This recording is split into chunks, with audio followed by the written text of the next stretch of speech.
Every day before darkness, he would dig 10-meter-deep holes around his house. Then he would open new bags and throw them into the holes, along with some books. Finally, he would pour oil on top so that if needed, he could set everything on fire in the event of a fire. After finishing all this, he would use tree branches to secure the doors and windows, sealing them tightly.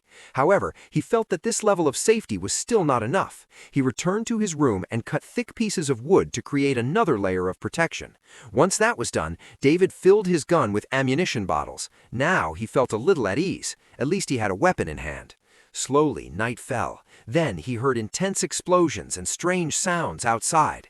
David immediately grabbed his gun, ready for action. The monsters could attack at any moment.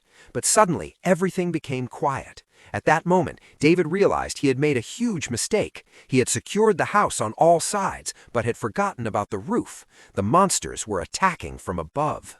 In that instant, a dangerous idea popped into David's mind. He immediately opened the wooden door and threw in a smoldering bag. Watching from outside, the monsters were frightened by the fire and fled back to the sea. However, the fire grew hotter, and he was still inside the house.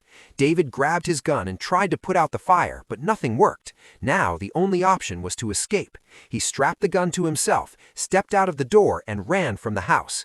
He ran to the mountaintop, hid among a pile of rocks, and spent the night there. In the morning, he discovered that his cabin had burned down. Now he could no longer live there. At the seaside guard tower lived an old man. The old man had also built an impressive defense system. Around the tower were protruding stones, but his attitude was strange. No matter what, David requested entry, but the old man refused to let him in. Fortunately, the food in the cabin's bathroom was still there, and David bought food from it. Eventually, the old man allowed him to stay in the tower. Even here,